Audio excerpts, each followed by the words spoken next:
Antonio Piñero es catedrático de Filología Griega de la Universidad Complutense de Madrid y como mínimo uno de los mayores especialistas en los textos del cristianismo primitivo. Además, junto con su trabajo de investigación de décadas, es un prolífico escritor, tanto de obras académicas como de un corte más divulgativo, y ha participado últimamente en la importante labor de traducción y recopilación de todos los evangelios, ya sean canónicos o apócrifos. Antonio Piñero, bienvenido a la Linterna de Diógenes. Pues encantado, además con un nombre estupendo, el programa. Te lo agradezco. Para calentar motores y probablemente encender las antenas de los y las oyentes, si te parece, vamos a empezar con una pequeña serie de preguntas cortas, a modo de cuestionario. Yo te digo una serie de afirmaciones y tú me dices con una o dos palabras si son ciertas o falsas, ¿te parece? De acuerdo.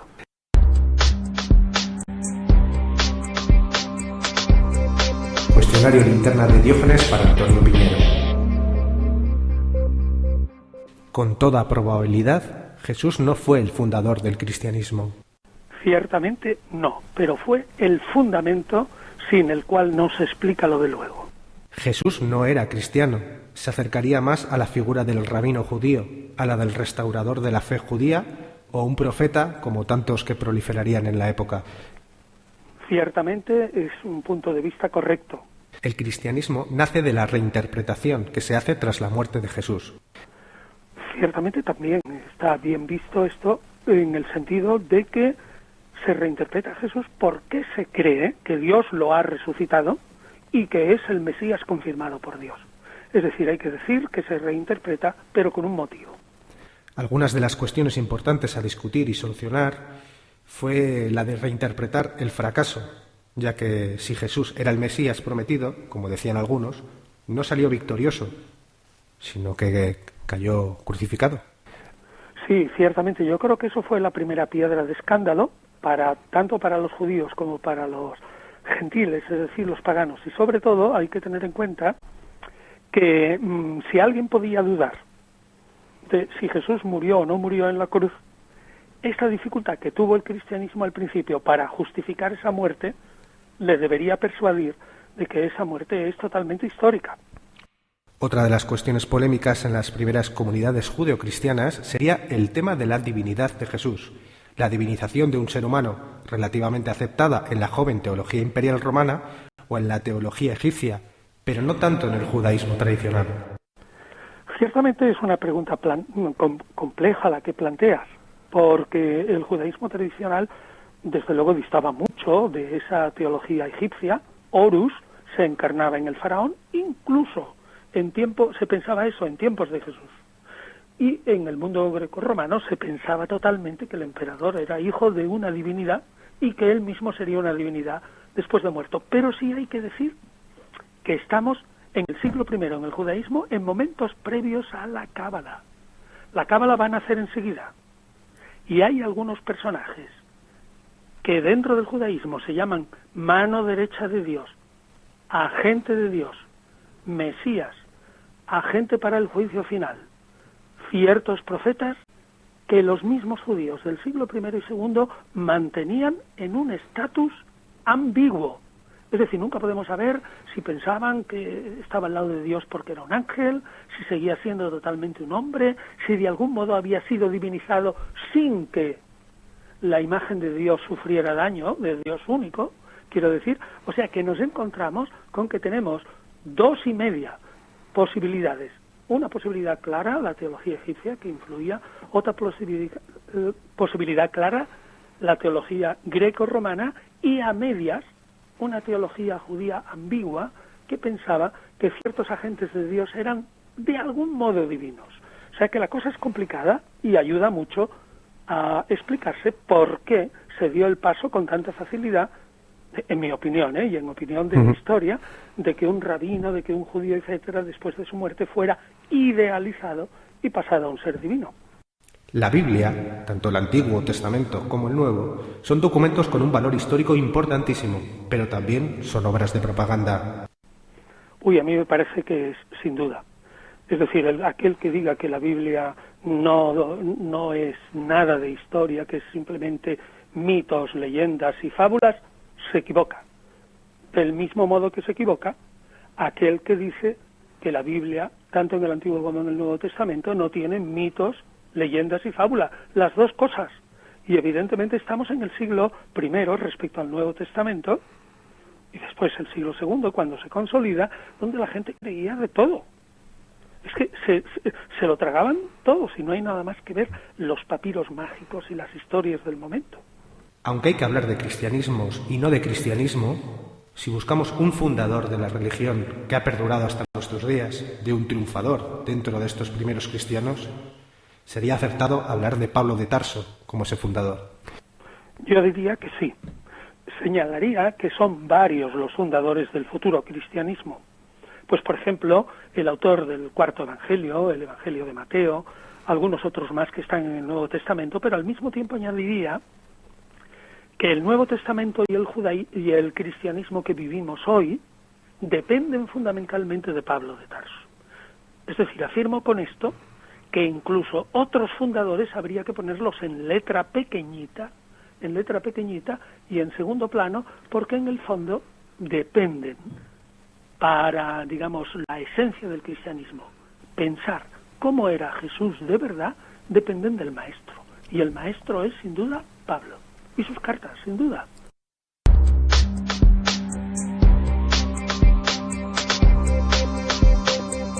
Fin del cuestionario.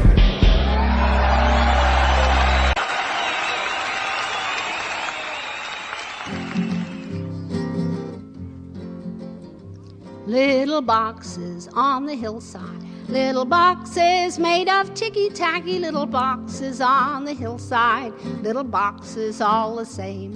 There's a green one and a pink one and a blue one and a yellow one, and they're all made out of ticky-tacky and they all look just the same. And the people in the houses all went to the university, where they were put in boxes and they came out all the same. And there's doctors and lawyers and business executives, and they're all made out of ticky-tacky and they all look just the same.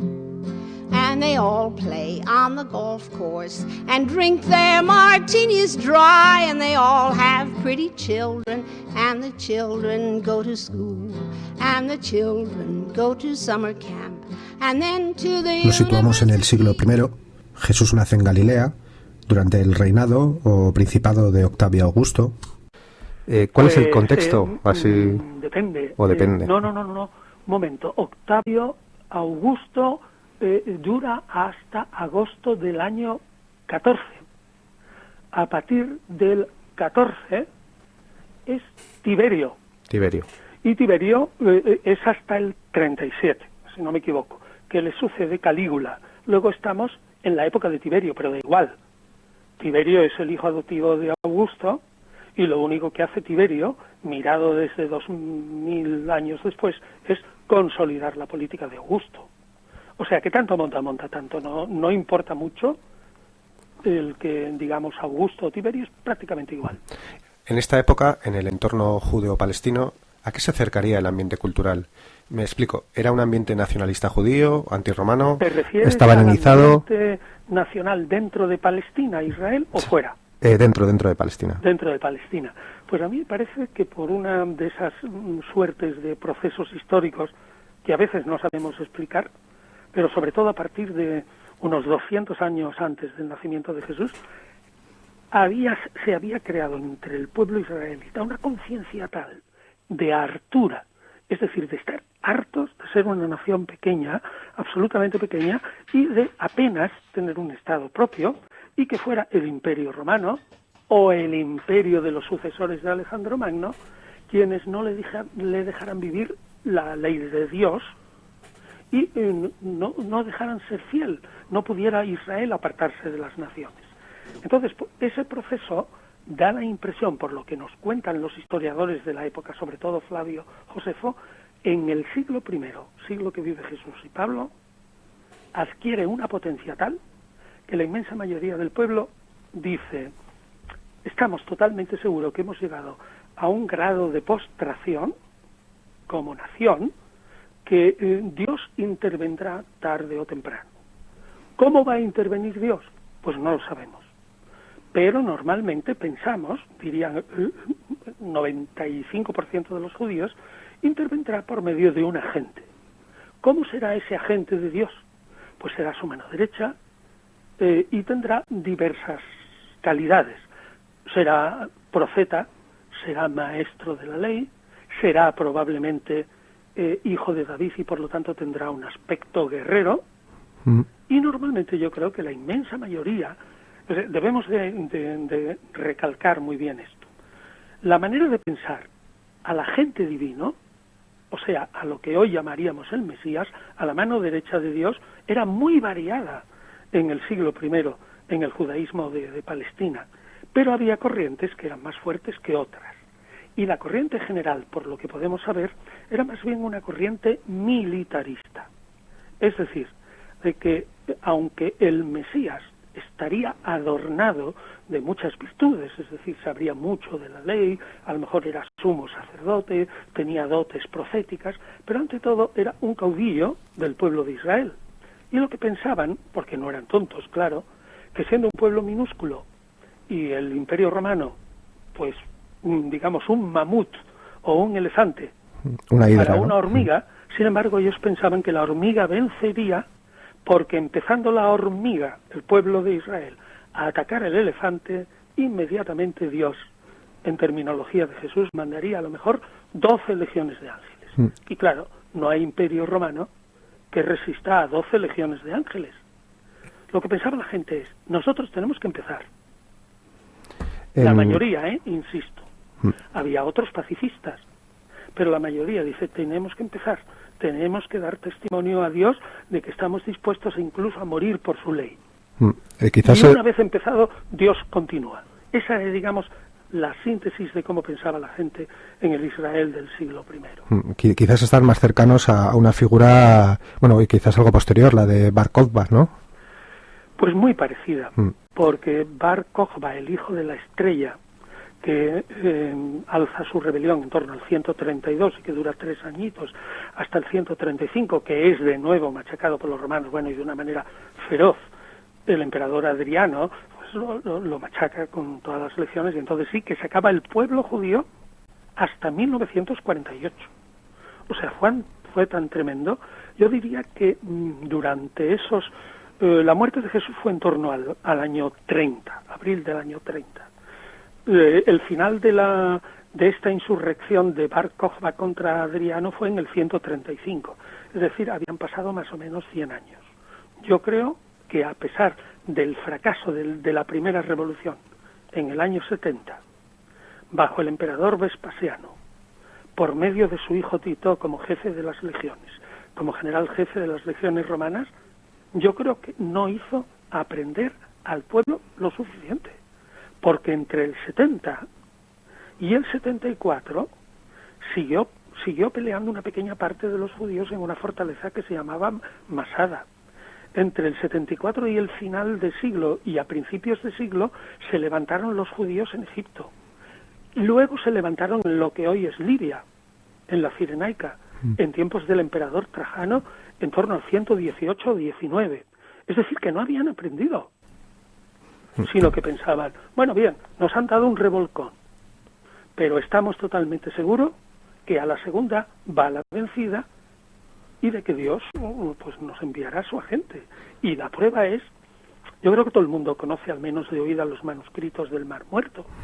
La prueba es que dentro de los manuscritos hay un rollo que se llama el rollo de la guerra, en la que esos esenios, que estaban allí en Qumran, no sabemos exactamente cómo, pero es decir, en torno al Mar Muerto, en un asentamiento allí, pues realmente estaban convencidos de que ellos podían describir literariamente cómo iba a ser la batalla final contra Roma.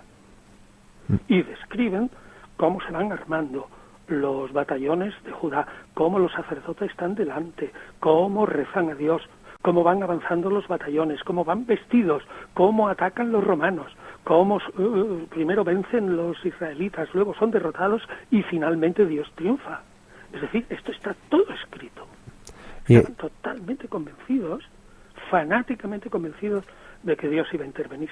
pero ya se ve que Dios estuvo sordo.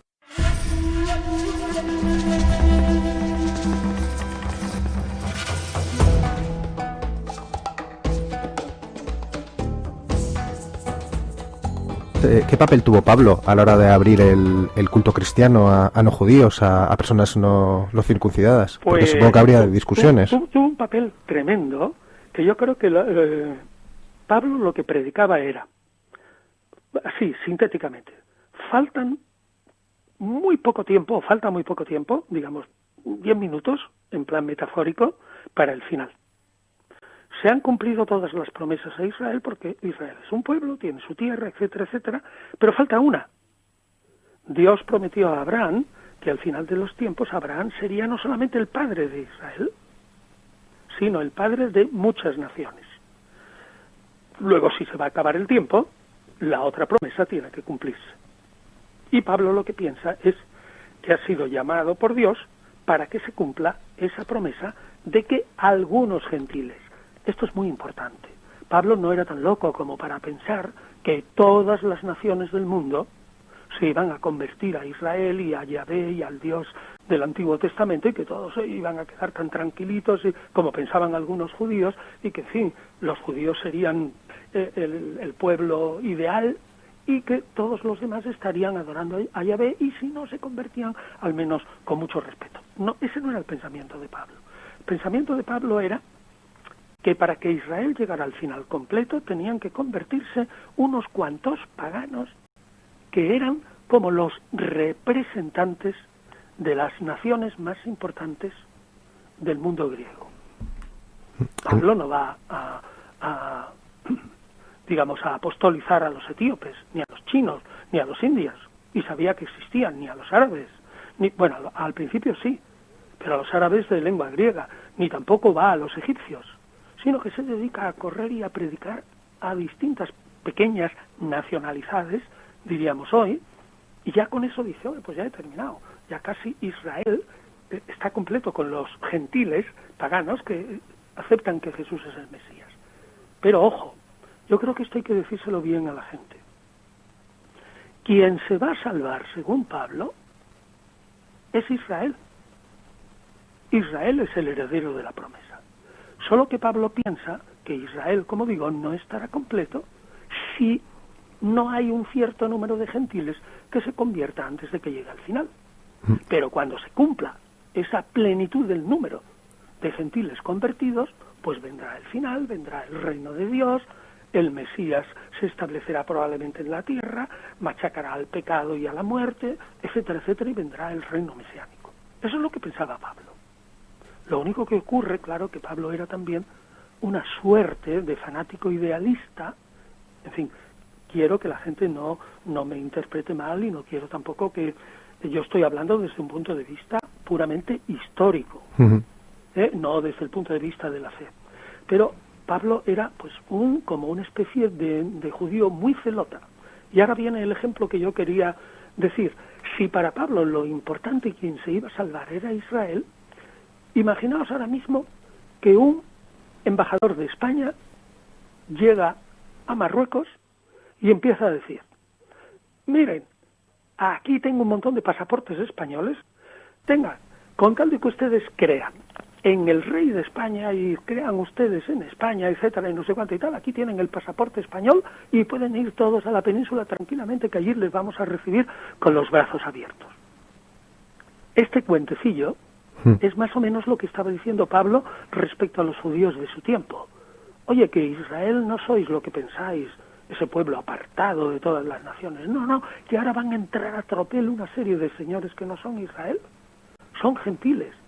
Y además no van a dejar de ser paganos, porque no tienen que circuncidarse, ni tienen que respetar la ley de Moisés.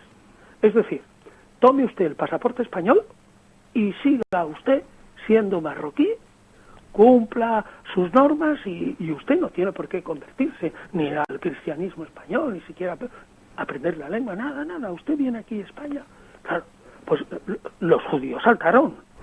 No sé si el cuento está bien traído, pero creo que explica bastante bien, ¿no?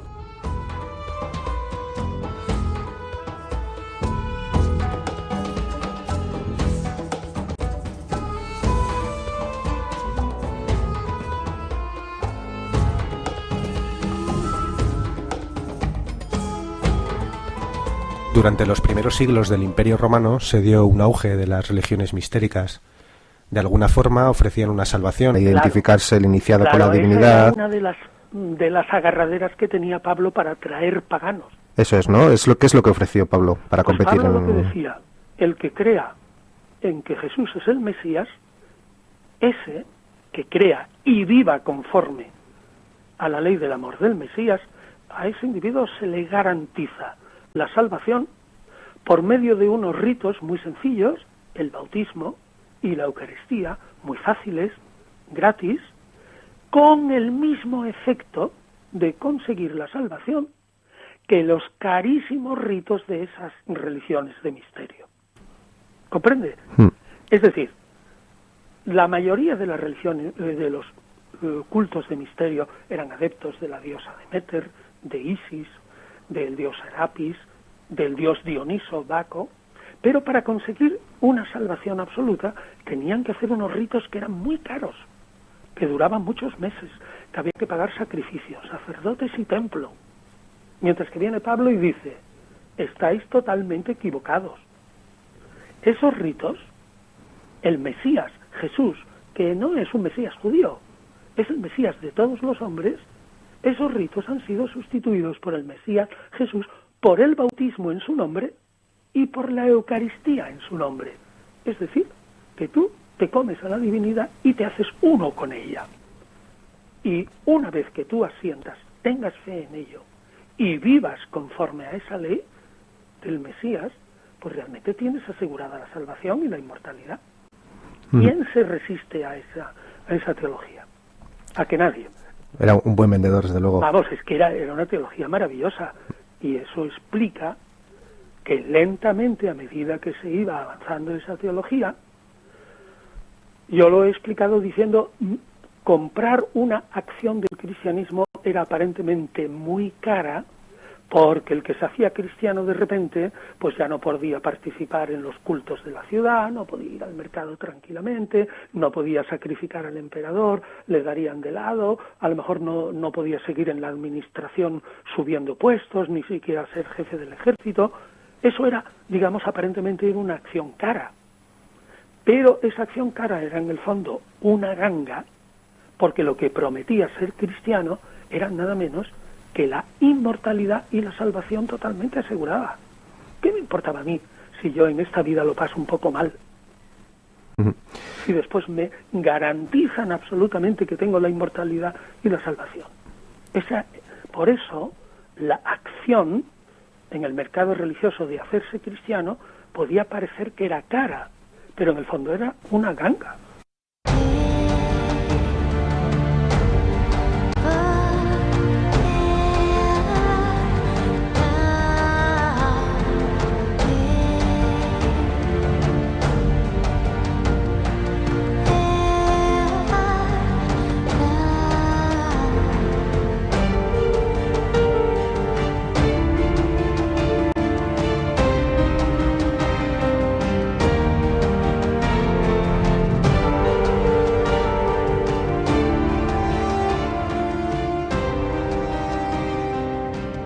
Las fuentes de las que bebe el cristianismo, las que le dan forma, serían 1. La obvia del judaísmo, con cierta herencia egipcia y persa. 2. La helenística, es decir, el lenguaje típico de la filosofía griega como modelo. 3. La mitología y el simbolismo de las religiones mistéricas. Y 4. La influencia imperial romana en cuanto a la universalidad. Está bien. Yo añadiría que el judaísmo de unos 200 años o 300 antes de Jesús había ido asimilando también algunas concepciones de la religión persa. Es decir, el juicio final, la existencia de espíritus buenos y malos, una lucha de los espíritus en el mundo, pero con la victoria definitiva del espíritu del bien. El maceísmo, ¿no? Sí. Es decir, de una manera un tanto arreglada, admitió una serie de ideas el judaísmo que él no tenía, la vida en el más allá. Es decir, había una serie de conjunciones en la que la religión persa, el mazdeísmo o el antiguo zoroastrismo de Zoroastro se unía a lo que decía también la religiosidad grecorromana, que el ser humano pues estaba dividido en cuerpo y alma, que el cuerpo era la materia, eso sería el espíritu malo, ¿no? Uh-huh. Que el alma sería el espíritu bueno, que el cuerpo lucha contra el espíritu, o sea, el cuerpo lucha contra el alma, el cuerpo es la manera de, digamos, de atar al alma a lo material. Es decir, que aquí hay una conjunción de ideas que hacen que el judaísmo de unos 200 o 300 años antes de Jesucristo pase de ser una religión de un mundo aquí abajo, que no creía ni en la vida en el más allá, ni en la existencia del alma tal como lo entendemos ahora, como algo espiritual, ni en el juicio divino, con las consecuencias de infierno o cielo. Todo eso es una mezcla que recibe el judaísmo, sobre todo de la religión persa y de la religión griega, en una mezcla feliz. Es decir, que coinciden una serie de ideología. Ahora bien, también diría, y uniendo a lo que tú has dicho, esas fuentes del cristianismo, cuando vive Jesús en los primeros 30 y tantos años del siglo I, los judíos de Galilea y los que andaban por allí no eran conscientes de que su judaísmo había sido moldeado por la religión persa, ni era consciente de que 300 años antes muchos judíos ni pensaban que existiera el mundo futuro. Es decir, ya eran unos bienes que a lo largo de 200 a 300 años las había asimilado el judaísmo de tal manera que luego el judaísmo cristiano pues los acepta como digamos, un don que está ahí, algo que está ahí.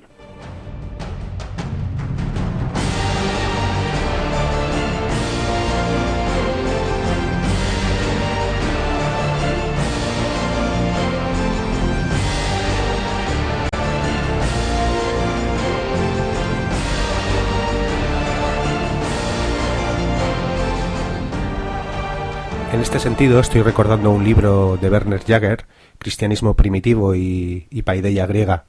¿La propia evolución de la filosofía y teología griegas allanó el camino para que el cristianismo fuese traducido o adaptado a las clases cultas?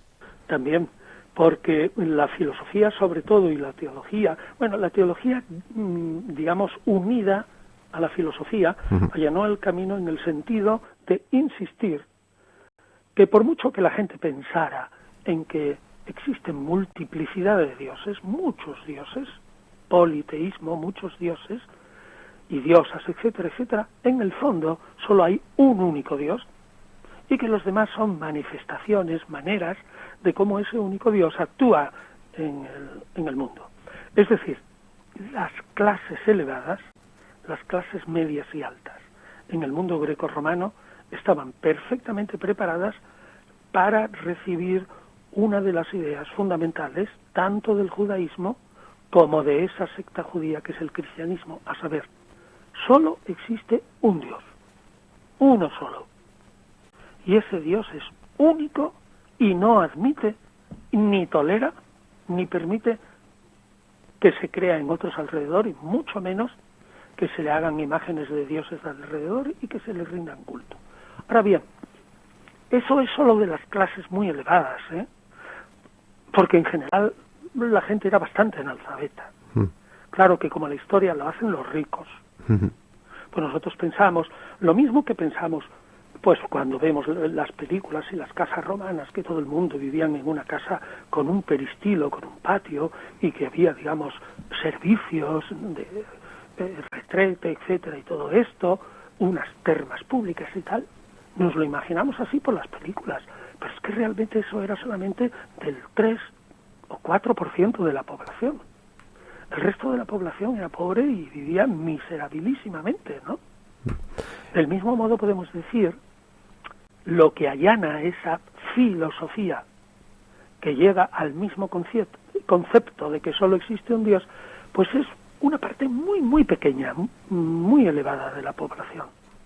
pero que sin embargo pues sí que dio pie pues a muchas polémicas, ¿no? Estoy recordando pues a Orígenes o Clemente de Alejandría, ¿no? Apologistas que bueno, ya más adelante en el siglo III sí, más adelante, se apoyaron en la literatura griega para defender el cristianismo de precisamente claro, otros intelectuales anticristianos, ¿no? Tipo Porfirio y pero demás. era lucha entre intelectuales, ¿eh?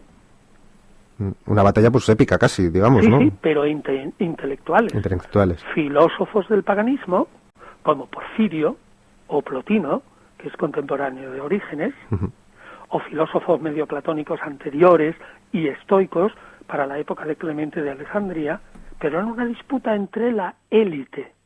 Es decir, el pueblo llano veía, bueno, pues están aquí disputando a ver cómo es Dios, si Dios se puede programar, si Dios pudo crear el universo sin mancharse, o cómo Dios se proyecta, digamos, hacia afuera, si Dios tiene un hijo o no, cómo se puede concebir si ese hijo es meramente mental, es una palabra, un pensamiento. Todo eso disputaban ciertamente los mejores de los teólogos cristianos con los mejores de los filósofos estoicos y medioplatónicos. Pero insisto, es la élite. Lo único que pasa es que se nos conservan los documentos de la élite. Claro. ¿Cuánto crees tú? ¿Cuántas páginas? Esto se lo podemos decir a la gente. Si reunimos toda la literatura cristiana que hay hasta el 180, es decir, dejamos aparte a San Clemente de Alejandría, San Ireneo de Lyon y los escritos de Tertuliano, que ya escriben muchas obras y que son muchos. O sea, hasta 180, ¿en cuántas páginas meteríamos toda la literatura cristiana? Pues yo creo que la meteríamos sin notas en menos de 1000 páginas, menos. Coincidió también con una época de renacimiento del clasicismo, ¿no? Con Adriano y demás. Que... Sí, pero aún así la literatura cristiana al principio no tiene más de 1000 páginas.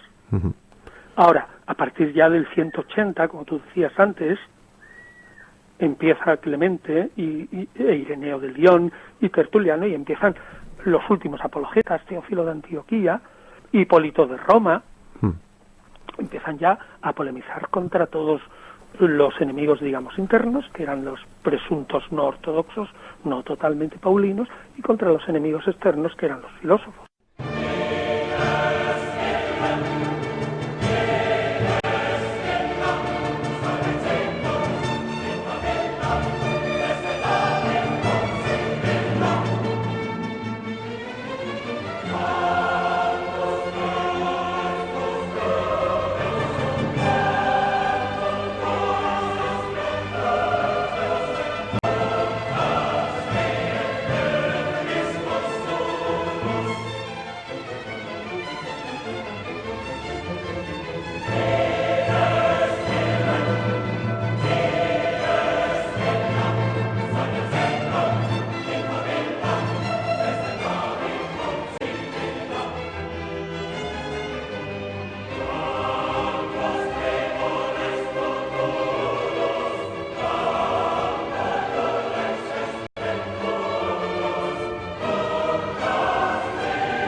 En el siglo III comienza la presión germánica en el limes romano, el asesinato consecutivo de emperadores y sucesión de múltiples generales caudillos que se quieren proclamar emperador. También se da una sucesión de guerras civiles, de separatismos, crisis económica. Es el momento en el que se plantea el problema de la supervivencia del propio imperio, en lo que Dodds calificó de una época de angustia. ¿Se podría decir que es en este siglo III que es el siglo III, el punto de inflexión en el que el cristianismo pasa de estar formado por pequeñas comunidades en las que todos más o menos se conocen a ser una religión de masas. ¿Sería este el punto de inflexión? Yo creo que sí. Está bien.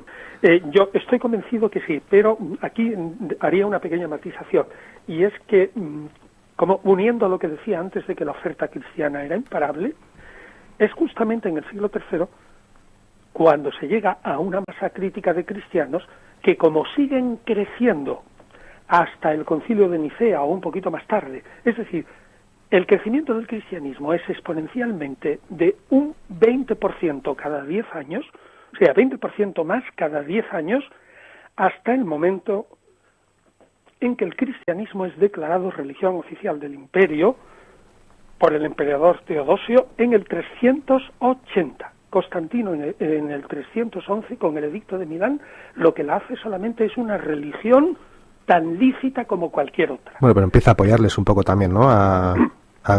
Digamos, a ofrecer puestos en la administración y demás, también ya desde Constantino. Efectivamente, pero si me permites, yo lo que le diría a la gente es, para terminar de explicar lo que tú planteabas antes, si hay un momento de inflexión,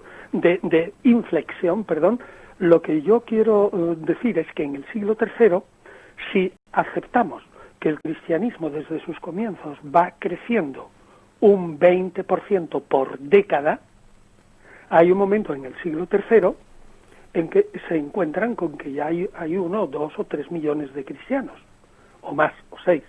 Si resulta que creces un 20% por década durante todo el siglo III, ahí parece como si el cristianismo sufriera una explosión impresionante, como si hubiera habido conversiones en masa. Y no es así.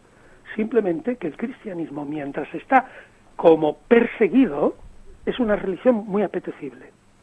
En el momento en que se hace como una religión pública y sí que entran las masas obligadas, el cristianismo se aburguesa, se aplana, pierde atractivo, y entonces ya el crecimiento es pues puramente demográfico. Estás hablando ahora el siglo IV, ¿sería eso? Del siglo IV. Y del siglo III. Y ese fenómeno empieza en el siglo III. Lo que quiero decir es que la explosión de cristianos en el siglo III se explica no por grandes conversiones, absolutamente, sino sobre todo por, digamos, un crecimiento natural del cristianismo como atractivo para ciertas masas. Ese atractivo podría tener que ver con que, pues, en esta época, digamos, pues eso, de grandes guerras civiles, hambrunas y demás, los desarraigados de las ciudades se encontrarían con grupos solidarios en los que sentirse arropados dentro de las comunidades cristianas. O sea, una especie de seguridad social que ofrecía el cristianismo. Pues mira, yo diría que eso también sí lo he señalado en algunos escritos, y es que realmente el cristianismo, que es una secta judía al principio, tiene la gran virtud de recoger una herencia judía impresionante, que es una suerte de seguridad social. Eso hay que explicárselo a la gente. El judaísmo, por muy fanático y encerrado en sí mismo que la gente lo quiera dibujar, tenía una cosa muy buena en la época de Jesús ya y todo eso, es que al sentirse como pueblo elegido y pueblo de Dios, con el que Dios había hecho una alianza, estaban totalmente convencidos de que esa alianza, o pertenecer, mejor dicho, como miembro a esa alianza, les obligaba, digamos, a una distribución de las riquezas materiales. Es decir, aquel que había tenido más beneficios materiales de la alianza, es decir, mejores cosechas, o ganados y rebaños, o mejor comercio, debía de dar una parte al pueblo para hacer que las diferencias sociales no fueran más grandes. Y luego en las comunidades judías, a partir de que fueron machacadas por los romanos, se conservó, digamos, este principio de que el pueblo como tal hay que tener siempre cuidado de los pobres. Pues bien, el cristianismo, que es una secta judía, tiene eso metido dentro a fuego. En el Imperio Romano, de los pobres no se cuidaba ni el Estado, ni los grandes ricos, ni nada. Por ejemplo, si había un reparto de trigo en Roma, el reparto de trigo era para los ciudadanos romanos, pobres. y no llegaba para todos, pero desde luego para los nómadas, los que estaban allí de paso, esto, lo otro, los pobres de verdad, no les llegaba ni un grano de trigo. Es decir, que en el imperio no había ninguna conmiseración por los pobres, cada palo que aguante su vela y el pobre que se muera. Sin embargo, un grupo judío fuera de Jerusalén o un grupo cristiano que es judeo-cristiano sabe que por pertenecer a la alianza con Dios, y los cristianos están convencidos de que esa alianza es renovada, si participan de los mismos bienes espirituales, han de participar también de los bienes materiales.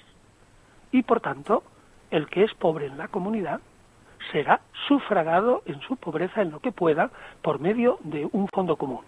Y en esto Tertuliano tiene unas páginas fantásticas, cuando dice que ellos una vez al mes reúnen el dinero, lo meten en una caja común y empieza a decir, bueno, y vas a una ciudad y empiezas a oler y ves por ahí cómo la gente se gasta, lo de los clubes y asociaciones funerarias, se lo gastan en banquetes, y sabes dónde hay una asociación que tienen ese banquete mensual por cómo huele las carnes y tal. Dice, nosotros no nos gastamos el dinero en banquetes, sino que nos gastamos el dinero que vamos recogiendo en nuestros huérfanos, en nuestras viudas, en nuestros pobres, en quienes han sido condenados a las minas, en quienes han naufragado. Y es que, claro, eso era maravilloso. Resulta que una mujer en el Imperio Romano que se casaba a los 12 años y que su marido tenía una vida media de 40, se encontraba muchas veces con que todavía tenía hijos pequeños y que nadie le hacía caso. ¿Qué es lo que tenía que hacer? Pues vender a la mitad de sus hijos como esclavos para que la otra mitad pudiera comer y a ver si podía, o prostituirse, etcétera. Eso no pasaba ni en un grupo judío ni en un grupo cristiano. Esa mujer con 5 hijos sabía que si estaba dentro de un grupo cristiano, sabía que esos 5 hijos no se iban a morir de hambre. Bueno, eso era maravilloso y fantástico. Y eso contribuyó muchísimo. Ahora, una vez que el cristianismo pasa de ser esos pequeños grupos, como decía antes, en donde hay una cierta tensión de que el mundo se acaba, de que lo que importa es el mundo futuro, y cuando ya se hace una religión del imperio, donde entran a tropel, a partir de finales del siglo IV, 380, gente que la religión le importa un comino, todo ese, digamos, espíritu de grupo se difumina, y el sentido de la seguridad social entre los cristianos se difumina a partir del siglo IV. Podríamos decir entonces que a partir de este siglo IV, de la aceptación del cristianismo dentro del imperio y demás, que el cristianismo se romaniza. Sí, totalmente. Uh-huh. Los obispos pasan a ser casi como senadores, casi como magistrados. Uh-huh. Bueno, ya desde la época de Constantino, uh-huh. Desde la época de Constantino le da a los obispos la posibilidad de hacer, como había carestía de jueces, pues decía, bueno, pues ya que sois obispos y tenéis una grey, un rebaño, bueno, pues hacéis de juez también de cosas materiales y de cosas temporales. O sea que realmente la Iglesia se burocratiza. Si ya había adquirido ciertas estamentos de Estado, si ya los jefes y los obispos, podríamos decir que eran como los inspectores del Estado, si los presbíteros en su consejo de ancianos pues eran, digamos, aquellos que estaban debajo de los inspectores, pues poco a poco, eso se observa rápidamente, la Iglesia se va adquiriendo o se va haciendo con estructuras externas muy parecidas a la del Estado. A las del Estado, ¿no? Le va como suplantando desde abajo. No es necesario inventar. Si la Iglesia sigue en este mundo, si el fin del mundo se prolonga ad infinitum, si no sabemos cuándo va a venir, pues resulta que la Iglesia tiene que sobrevivir. ¿Cómo sobrevive? Organizándose. ¿Y qué vamos a hacer? ¿Crear una organización? Pues no. Mucho más cómodo es copiar la que ya hay. La organización municipal, la organización del ejército o la organización estatal, depende. Y entonces es lógico que la Iglesia, una vez estabilizada en este mundo y una vez que la idea de que el fin del mundo viene está a la vuelta de la esquina, pues cuando eso se pasa, es evidente que la Iglesia no tiene más remedio que reorganizarse como una sociedad más. ¿Y sabes lo que pasa? Que toda sociedad que se organiza tarde o temprano se transforma en una organización de poder. Por esencia misma. Que tiende a conservarse a sí misma. Claro, y la conservación del poder, conservación de sí misma y de sus estructuras organizativas es lo primero. Y eso ya sea religión, o ya seas partido político, o equipo de fútbol, da igual. Sí. Eso es, digamos, una ley vital. Y la Iglesia en el siglo III empezó imparablemente a consolidar un proceso que ya notamos a finales del siglo I. Tenemos la carta de Clemente a los ciudadanos de Corinto, cuyos jóvenes cristianos se habían levantado contra el obispo, una carta durísima, diciendo que a ver esos jóvenes a dónde van con nuevas revoluciones, y lo que tienen que hacer es obedecer al obispo, y que el obispo, como ellos se pongan contra el obispo, serán acusados de revolución, como si estuvieran dentro del ejército, y que que les echan de la organización. Así que empieza en el siglo I a constituirse. Y en el siglo II, III y IV lo único que hace es consolidar un principio que había empezado antes.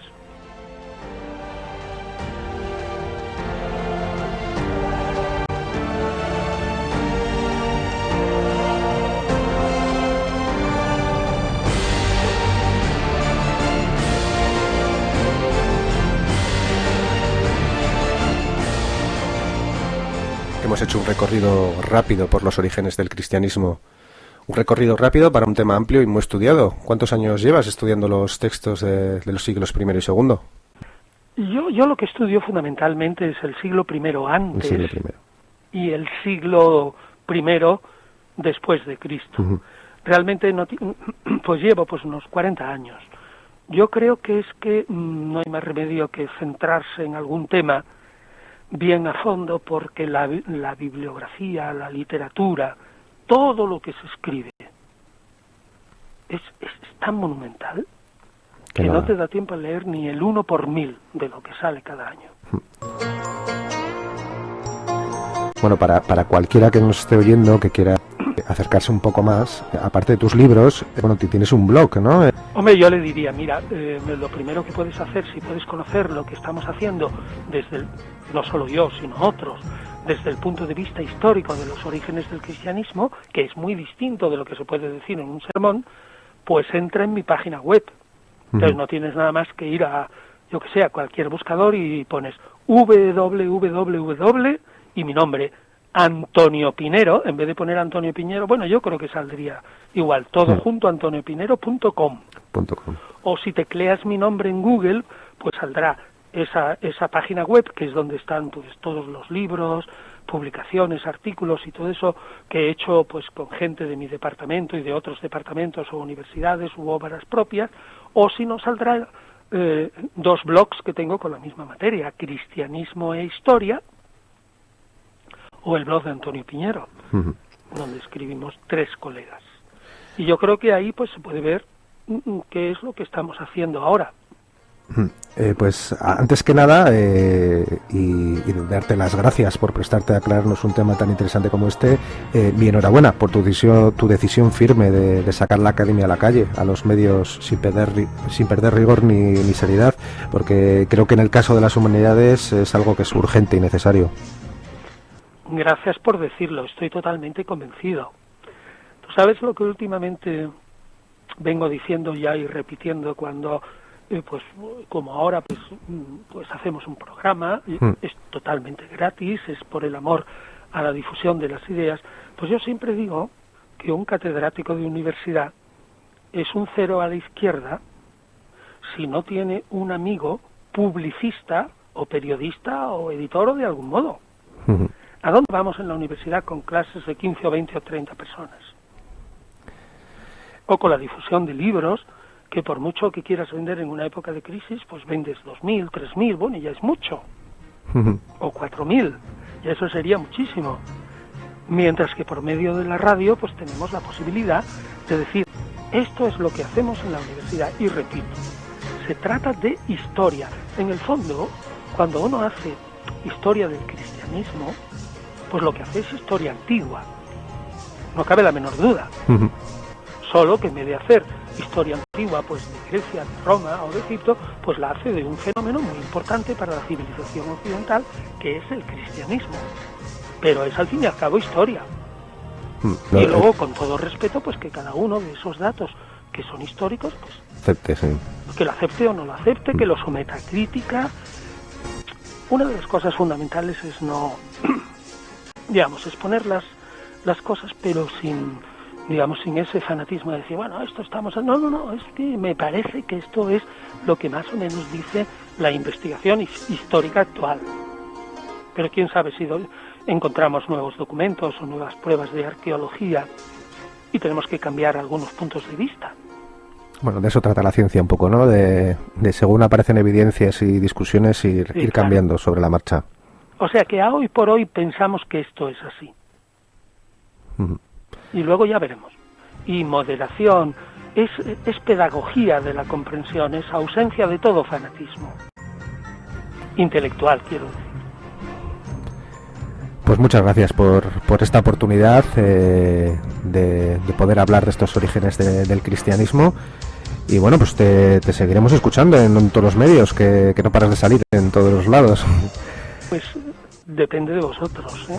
Muchas gracias. Yo estoy siempre encantado de, como tú has dicho, sacar la academia al público. Pues la academia, solo para la academia, no vale. Bueno, que yo encantado, ¿eh? Pues un abrazo muy grande. Saludos a todos los oyentes, y que si tienen dificultades, bueno, pues pueden entrar en el blog, pueden preguntar, y yo, si puedo, les contesto. Muy bien. En líneas generales suelo contestar. Muy bien, pues un abrazo muy grande, ¿vale, Pues Antonio? un abrazo, Arcai. Venga, agur.